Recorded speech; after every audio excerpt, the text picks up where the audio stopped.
واغفر لنا، اور ہمیں بخش دے، انک علی کل شیء قدیر، بے شک تو ہر چیز پہ قدرت رکھتا ہے۔ نور بڑھانا اس پر بھی تیری قدرت ہے، گناہوں کو بخش دینا اس پر بھی تو قادر ہے۔ وہ جو نور دیا جائے گا وہ کیوں دیا جائے گا؟ حدیث پاک میں اس کی تفصیل بیان کی گئی، فرمایا وہ نور اہل ایمان میں سے ہر بندے کو دیا جائے گا۔ معمولی کلمہ پڑھنے والا بندہ، اسے بھی وہ نور دیا جائے گا۔ اس کی تفصیل مفسرین نے بیان کی۔ ایمان والوں کے ایمان کا نور ہوگا، اطاعت گزاروں کو اطاعت کا نور دیا جائے گا، محبت والوں کو وفا اور محبت کا نور دیا جائے گا، سجدے کرنے والوں کو سجدوں کا نور دیا جائے گا، بندگی کرنے والوں کو بندگی کا نور دیا جائے گا، اور صرف وہ اہل ایمان کو ہی دیا جائے گا۔ اور اہل ایمان سے پہلے منافقوں کو، کافروں کو نور دیا جائے گا۔ قرآن پاک کی ان آیات میں پہلے منافقوں کو، کافروں کو نور دیا جائے گا۔ انہیں کہا جائے گا کہ دیکھو تمہارا نور، وہ دیکھیں گے، خوش ہوں گے، بس ان کی خوشی تک ہی وہ نور رہے گا، پھر ان کا نور ختم ہو جائے گا، اور اہل ایمان کو ان کے بعد نور دیا جائے گا۔ اہل ایمان اس نور کی روشنی میں چلتے ہوئے پل صراط سے پار گزریں گے، اور ان کا نور جنت تک ان کے ساتھ رہے گا، اور پیچھے کی طرف سے نور نہیں۔ رب کریم نے 3 جہتوں کو بیان کیا، ان کے سامنے نور ہوگا، ان کے دائیں اور بائیں نور ہوگا، وہ اس نور کی روشنی میں چلیں گے۔ مفتی احمد یار خان نے لکھا ہے پیچھے کی طرف نور نہیں رکھا جائے گا، کیوں؟ آگے اہل ایمان ہوں گے، پیچھے کافر سارے ہوں گے، منافق پیچھے ہوں گے، وہ اندھیرے میں ہوں گے، اور حضور کا کلمہ پڑھنے والا آج بھی روشنی میں ہے، اس دن بھی نور میں ہی رہتے ہیں۔ جنہوں نے مصطفیٰ کو نور مان لیا، آج بھی ان کے سینے نور والے ہیں، ان کے چہرے نور والے ہیں، ان کے اعمال نور والے ہیں، ان کے گھر میں بھی نور ہے، ان کے کاروبار میں بھی وہ نورانیت کا غلبہ رکھ دیا جائے گا۔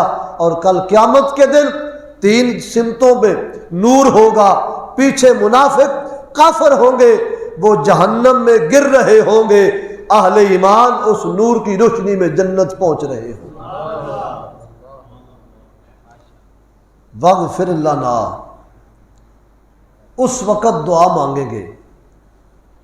معلوم ہوتا ہے کچھ دعائیں اس جہان سے تعلق رکھتی ہیں، کچھ دعائیں ایسی بھی ہیں جو اگلے جہان سے تعلق رکھتی ہیں۔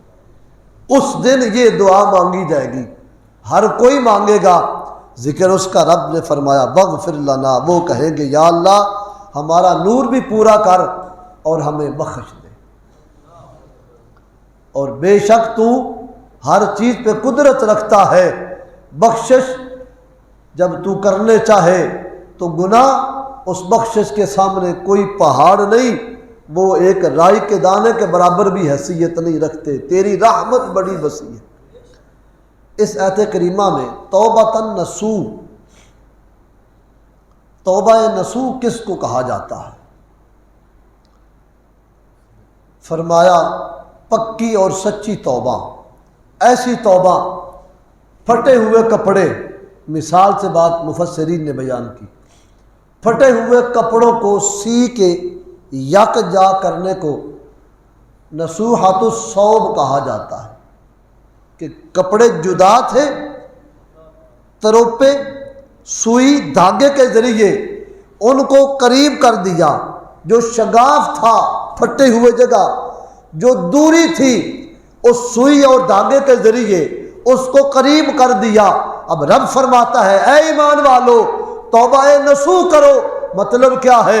اے میرے بندے، تو نے میری نافرمانیاں کر کے اپنے برے بد انجام تک جاتے ہوئے گناہ کرتا رہا، آپ پلٹ واپس توبہ کر، جو تقوی کا لباس گناہوں کی وجہ سے تو نے پھاڑ دیا ہے، توبہ کے دھاگے سے اس کو قریب کر دے، توبہ کے تروپے کے ساتھ اس کو ملا دے۔ وہ لباس جو تقوی والا لباس، گزشتہ جمعہ آپ نے سنا کہ رب فرماتا ہے ہم نے آسمان سے جو لباس اتارا وہ تقوی والا لباس ہے، اور وہی سب سے بہترین لباس ہے۔ اور وہ تقوی والا لباس کسی درزی سے نہیں بنتا، وہ اللہ والے عطا کرتے ہیں، وہ کسی نگاہ والے کی نگاہ سے ملتا ہے۔ ہر چیز کا اپنا اپنا معیار، مرکز ڈیپو ہوتا ہے، جی کپڑا کپڑے والے سے، چینی چینی والے سے، جی کھاد کھاد والے سے۔ فرمایا تقوی والا لباس اہل اللہ کی نظر سے ملتا، جو صاحب تقوی ہوتے ہیں ان کی نگاہ پاک میں وہ تقوی والا لباس رکھ دیا گیا۔ اور فرمایا وہ گناہ اس لباس کو پھاڑ دیتے ہیں، جھوٹ یہ بھی اس کے اندر سوراخ کر دیتا ہے، غیبت یہ بھی اس کو چھاننی کر دیتا ہے، حسد بغض کینہ یہ ساری بیماریاں اس کو پھاڑ پھاڑ کے جدا کر دیتا ہے۔ جب بندہ توبہ کرتا ہے وہ پھٹا ہوا لباس اس توبہ کی برکت سے پھر سے نیا ہو جاتا ہے۔ یہ ہے توبہ کا، توبہ نصوح کا ایک معنی۔ حضرت سیدنا معاذ بن جبل نے نبی پاک علیہ السلام سے پوچھا حضور توبہ نصوح کیا ہے؟ رب کریم نے بڑے زوردار انداز میں توبہ نصوح کا مطالبہ فرمایا کہ توبہ کرو ایسی جو پکی نصوح توبہ ہو۔ تو معاذ بن جبل نے ہمارے حضور پاک علیہ السلام سے پوچھا، آؤ وہ میں تفصیل بیان کروں۔ رحمت عالم صلی اللہ علیہ وآلہ وسلم نے ارشاد فرمایا توبہ نصوح اس توبہ کو کہا جاتا ہے کہ جس گناہ کرنے کے بعد بندہ توبہ کرنے لگے، شرمندگی اس کے وجود سے اس کا اظہار ہو، آئندہ نہ کرنے کا اس کے وجود سے پختہ ارادہ اور عہد ہو، اور پھر وہ ایسی توبہ کرے جس طرح بکری کی کھیری وہ تھن حوانہ اس سے نکلا ہوا دودھ جس طرح واپس نہیں جا سکتا، اسی طرح توبہ کرنے کے بعد بندہ اس گناہ کی طرف واپس نہ جائے۔ جس طرح ناممکن ہے کہ دودھ تھن سے نکلا ہوا کھیری کی طرف جائے، یہ کوئی طریقہ نہیں کہ واپس ہم بھیج سکے، جس طرح وہ نہیں جا سکتا۔ فرما اسی طرح جب بندہ توبہ نصوح کرے تو وہ گناہ زندگی جتنی بھی دشوار ہو وہ ہوتی رہے، لیکن وہ بندہ گناہ کے قریب نہ جائے۔ انو ذرا لاؤ بٹن میں۔ توبہ نصوح حضرت سیدنا امام جعفر صادق رضی اللہ تعالی عنہ آپ سے پوچھا، آپ فرماتے ہیں کہ توبہ یہ وہ عبادت ہے جو بندے کی بندگی کو قبولیت کا درجہ عطا فرماتی ہے۔ امام جعفر صادق آپ فرماتے ہیں کہ عبادت خواہ کوئی بھی عبادت ہو وہ توبہ کے بغیر قبول نہیں ہے۔ کیوں؟ فرمایا اس واسطے رب کریم نے توبہ کو عبادت کے بعد ذکر کیا ہے، عبادت پر توبہ کو مقدم فرمایا ہے۔ جب وہ توبہ کی توفیق دیتا ہے پھر عبادت کو قبول کرتا ہے۔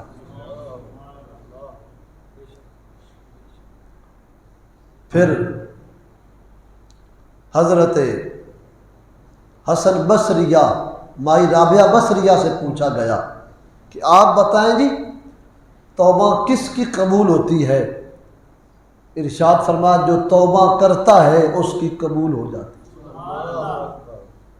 جی جو کرتا ہے اس کی قبول، دلیل نشانی تو فرمایا نشانی یہ ہے کہ جو توبہ کرتا ہے رب پہلے توفیق دیتا ہے توبہ کی، پھر توبہ بندہ توبہ کرتا ہے، اور جب جس کو وہ اللہ توفیق دے پھر اس کی ہوئی توبہ کو قبول کیوں کر نہیں فرمائے گا؟